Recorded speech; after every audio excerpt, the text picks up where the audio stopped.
my name is Renee Lugo, and I'm Jaime Gudino. today we have the pleasure of interviewing our Carson City Sheriff, Ken Furlong. Sheriff, thank you for taking time to be here with Hola Carson City. I appreciate it, thank you. Please tell us a little bit about yourself. I was actually born and raised here in Carson City, born back in the 1950s. I grew up in this town. I got a chance to go to almost every single school in Carson City. I graduated from Carson High School. Following that, I enrolled in Western Nevada Community College. It's a little bit difficult to finance your way through college. I chose a route soon after that to join the Air Force. My wife and I went off into the Air Force, where eventually I earned my Bachelor of Arts degree in Criminal Justice Administration. Got to travel the world, all across Europe, Korea, and pretty much all the way across the United States before I returned back here. After 4 years working with the state, parole and probation, and the Division of Investigations, I ran for sheriff, a goal I had wanted since I was 6 years old, and won. Wow, impressive. Yeah, thank you. Yeah. Tell us about your job as the sheriff. The job is a lot of fun. I come in every morning, I get briefings about what happened the night before, who got in trouble, where things went right, where things went wrong. I get a briefing on all of the financial affairs of the department, and the things that are coming up in the next week, like are there any parades, are there any fun things happening, any place where we need to put officers and pay attention to. And I'll do that repeatedly every day. I go to meetings with the city to talk about how things are going. And then come the end of the week, every single week, I go out there and I get to patrol out on the streets. And I consider that to be one of the funnest parts about the job, is going out and being with everybody in town. How long have you been sheriff in Carson City? I've been sheriff now for 13 years and 22 days. The only reason that I have that down is it became an answer to a question here recently, and I just passed my 13th year. I was elected in 2002. I became the sheriff in January of 2003. What made you want to work in law enforcement? I was about your age, and I actually lived in a little house that still stands right on the other side of the sheriff's office. My whole family, my 4 brothers and sisters, and my mom and dad. And one day, my dad, who was the undersheriff, he was the undersheriff for the sheriff's department, he came home with the sheriff, and I saw them chase a car that went speeding past the house. And I was 6 years old, and I thought, oh, that is cool. I really like that. And ever since that day, I've wanted to be the sheriff of Carson City. Hey Ken, is your radio always on? My radio is always on. I have a radio in the living room, I have a radio in the family room, I have a radio in the kitchen, and my wife gets very annoyed because I have a radio on next to my pillow when I sleep at night. It is always on. My job is to know what's happening in this town, and I keep absolute constant attention to that. So if I miss something on the radio, the dispatch agency has a key tone that they send me over my cell phone, and it notifies me right away that something has happened that they want to make sure that I did not overlook on the radio. I have them in every room, and it drives my wife crazy. Wow, you have eyes all over the city. We have eyes all over the city. You're absolutely right, because from the way I look at it, with 55,000 people, how many eyeballs do we have? We have 110,000 eyeballs watching everything that's going on all over town. So you're as important to me as the officer who's in the patrol car, because the reality of it is we do more work with the people who live here in this town than we do on our own. And so if I work and I get the help from you, I stand a better chance of resolving problems. What do you feel that is the best thing about Carson City? You know, I've had the chance to work all over the world, all over Europe, in Korea, all across the United States. And the best thing about Carson City, my last assignment in the military was down in Las Vegas. And they asked me if I was going to stay there. And I said, can you show me a forest and mountains? If you can't show me that, I'm moving back to Carson City. Sheriff, what's your agency doing to make Carson City a drug-free community? Making this a drug-free community is the best question that you've hit on, because we've actually made progress and changes just this past year. I believe from my training that in order to have a drug program, you have to have certain elements in that program. Number one is prevention. Two is education, and number three is enforcement activity. You have to have all three.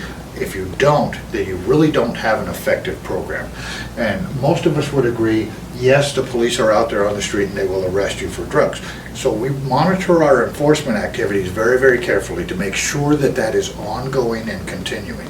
On the prevention side, we work with agencies like Partnership Carson City to go out and educate, I should say on the education side, to educate people, what is it about drugs? Why do we need to stay away from them?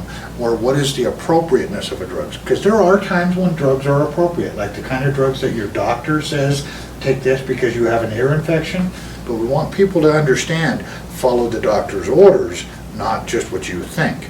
And then on the prevention side, we have Miss Lisa Davis, who's our juvenile drug education or community drug education coordinator. And we go out all through the community and we teach about things like drugs and bullying and harassments, so that we, as we grow up, we're more aware of the circumstances that we have to deal with. And it's very important that we keep these things going and realize that by the time you are 12 to 13 years old, you're making many of the adult decisions that I'm making every single day. And so when we recognize that, we cannot turn away from our responsibility to help educate you and to help put prevention steps in place, and for those people who refuse to get along, that we have an enforcement element. Right now, Carson City has achieved what I consider to be a maximum enforcement level.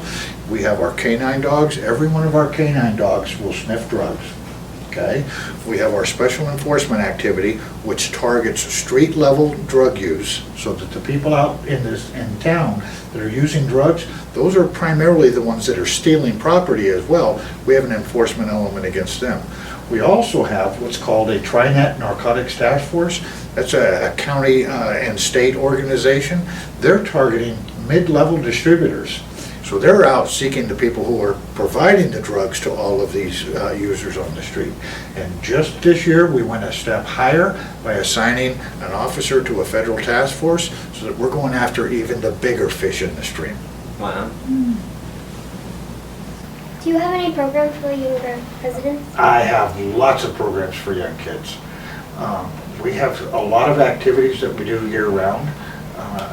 Just next month, we're going to have a spaghetti dinner where we sit down at the Carson Fandango Casino down at south end of Carson Street. We have dinner with the kids, and so we can exchange, just like we're family, talk about all sorts of things. We have a Cops and Kids fair here at the Sheriff's Office. Every year, we open up all of the doors in the building. We have all sorts of games and fun out on the street, and we celebrate a day with families and kids. We also have our DARE program, which coordinates a lot of juvenile activities, bringing kids in to set up all of these programs. Those kids are also in the schools. They come up here every day. They help assist with all of our programs everywhere we go. We also have what's called a cadet program, and that cadet program is through the Boy Scouts of America, and incidentally, I just spoke with them today. That cadet program is primarily kids that are 14 to 20 years old, and they're people who are interested in law enforcement type activities, and so we teach them every week. They come into this building for meetings, and we teach them all this kind of stuff that police officers do every day. How to write a ticket for somebody who's getting stopped for speeding, how to control traffic at an intersection where there's been a traffic accident. We teach them all about leadership.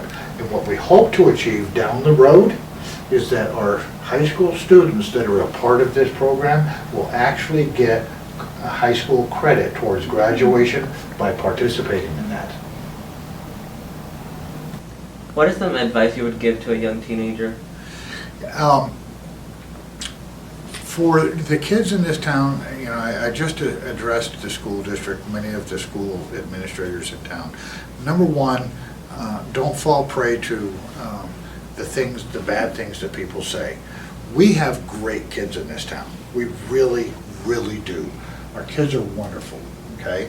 And there are more things to do in this town than we realize. They're not always the things that we want to do, but there are so many things that we can do. All of the sports programs, all the park and rec programs, all of the extracurricular activities in our schools that we can get involved in. And in fact, if we got really involved, it's really difficult for the parents to get you from one thing to the next, to the next, to the next all week long. I would ask you, don't fall prey to the naysayers who say there's nothing here to do.